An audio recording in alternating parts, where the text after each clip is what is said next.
ಭಾರತವನ್ನೇ ತುಂಡರಿಸಿ ಅಧಿಕಾರ ಹಿಡ್ಕೊಂಡವ್ರು.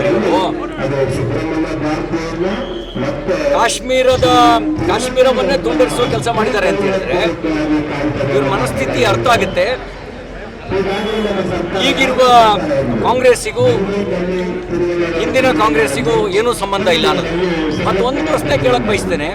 ಮಹಾತ್ಮ ಗಾಂಧಿ ಹೇಳಿದ್ರು, ಕಾಂಗ್ರೆಸ್ಸನ್ನು ವಿಸರ್ಜಿಸಿ ಇದರ ಹೆಸರನ್ನು ದುರುಪಯೋಗ ಪಡಿಸ್ಕೊಂಡು ಮೋಸ ಮಾಡ್ತಾರೆ ಜನರಿಗೆ ಅಂತ. ನಾನು ಹೇಳಿದ್ದಲ್ಲ, ಮಹಾತ್ಮ ಗಾಂಧಿ ಹೇಳಿದ್ರು ಯಾರು ದುರುಪಯೋಗ ಪಡಿಸ್ಕೊಳ್ಬಾರ್ದು ಅಂತ. ಗಾಂಧಿ ಸ್ಮರಣೆ ಮಾಡ್ಕೊಳ್ಬೇಕಾದ್ರೆ ಗಾಂಧಿ ಹೇಳಿದ ಮಾತನ್ನು ಪಾಲಿಸ್ಬೇಕಲ್ವಾ?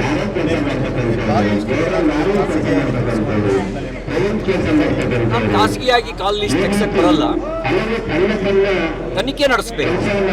ಅದಕ್ಕೆ ನಾನು ಹೇಳಿದ್ದೆ, ಒಂದು ನ್ಯಾಯಾಧೀಶರ ನೇತೃತ್ವದಲ್ಲಿ ತನಿಖೆ ಆಗಲಿ, ಆಗ ಅವರು ನಿರ್ದೇಶನ ಕೊಡ್ಬೋದು. ಇಲ್ಲ CBI ತನಿಖೆ ಆಗುತ್ತೆ, ಆಗ ಸ್ವತಂತ್ರ ತನಿಖೆ ಆಗುತ್ತೆ. ಸರ್ಕಾರದ ಮಂತ್ರಿಗಳ ಪ್ರಭಾವನೆ ನನ್ನ ಮೇಲೆ ದೌರ್ಜನ್ಯ ಮಾಡೋಕೆ ಇರಬೇಕಾದ್ರೆ, ನನ್ನ ಮೇಲೆ ಕೇಸ್ ಹಾಕ್ಸಕ್ಕೆ ಇರಬೇಕಾದ್ರೆ ತನಿಖೆ ಹೇಗೆ ನಿಷ್ಪಕ್ಷಪಾತ ಆಗುತ್ತೆ ಅಂತ ಭಾವಿಸ್ತೀನಿ.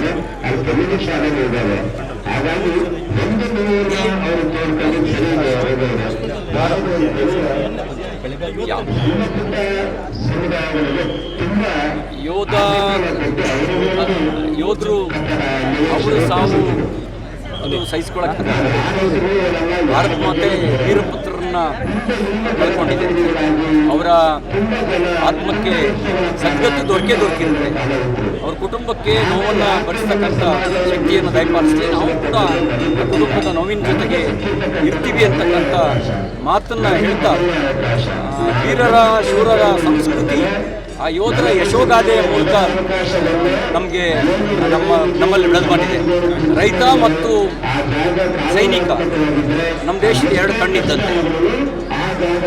ರೈತನಿಗೆ ಸಂಕಷ್ಟ ಬಂದರೆ ದುರ್ಭಿಕ್ಷೆ, ಯೋಧರು ಸಂಕಷ್ಟಕ್ಕೊಳಗಾದರೆ ಅರಾಜಕತೆ.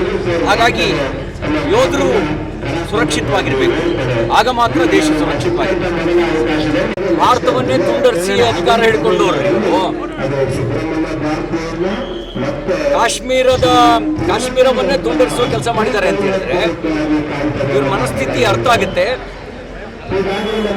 ಈಗಿರುವ ಕಾಂಗ್ರೆಸ್ಸಿಗೂ ಹಿಂದಿನ ಕಾಂಗ್ರೆಸ್ಸಿಗೂ ಏನೂ ಸಂಬಂಧ ಇಲ್ಲ ಅನ್ನೋದು.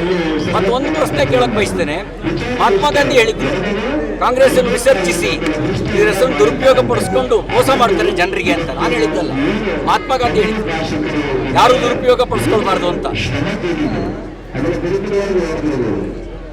ಗಾಂಧಿ ಸ್ಮರಣೆ ಮಾಡ್ಕೊಳ್ಬೇಕಾದ್ರೆ ಗಾಂಧಿ ಹೇಳಿದ ಮಾತನ್ನು ಪಾಲಿಸ್ಬೇಕಲ್ವಾ?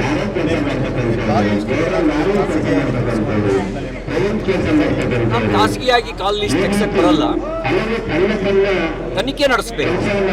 ಅದಕ್ಕೆ ನಾನು ಹೇಳಿದ್ದೆ, ಒಂದು ನ್ಯಾಯಾಧೀಶರ ನೇತೃತ್ವದಲ್ಲಿ ತನಿಖೆ ಆಗಲಿ, ಆಗ ಅವರು ನಿರ್ದೇಶನ ಕೊಡ್ಬೋದು. ಇಲ್ಲ CBI ತನಿಖೆ ಆಗುತ್ತೆ, ಆಗ ಸ್ವತಂತ್ರ ತನಿಖೆ ಆಗುತ್ತೆ. ಸರ್ಕಾರದ ಮಂತ್ರಿಗಳ ಪ್ರಭಾವನೆ ನನ್ನ ಮೇಲೆ ದೌರ್ಜನ್ಯ ಮಾಡೋಕೆ ಇರಬೇಕಾದ್ರೆ, ನನ್ನ ಮೇಲೆ ಕೇಸ್ ಹಾಕ್ಸಕ್ಕೆ ಇರಬೇಕಾದ್ರೆ ತನಿಖೆ ಹೇಗೆ ನಿಷ್ಪಕ್ಷಪಾತ ಆಗುತ್ತೆ ಅಂತ ಭಾವಿಸ್ತೀನಿ.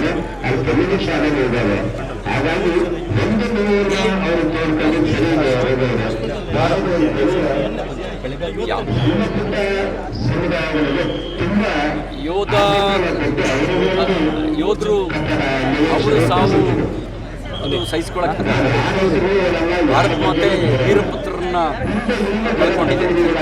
ಅವರ ಆತ್ಮಕ್ಕೆ ಸದ್ಗತಿ ದೊರಕಿರುತ್ತೆ.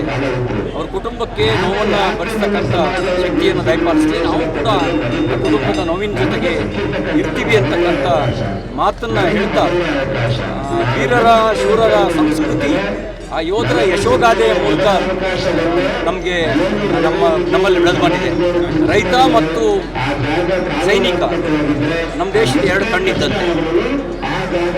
ರೈತನಿಗೆ ಸಂಕಷ್ಟ ಬಂದರೆ ದುರ್ಭಿಕ್ಷೆ, ಯೋಧರು ಸಂಕಷ್ಟಕ್ಕೊಳಗಾದರೆ ಅರಾಜಕತೆ. ಹಾಗಾಗಿ ಯೋಧರು ಸುರಕ್ಷಿತವಾಗಿರಬೇಕು, ಆಗ ಮಾತ್ರ ದೇಶ ಸುರಕ್ಷಿತವಾಗಿರಬೇಕು.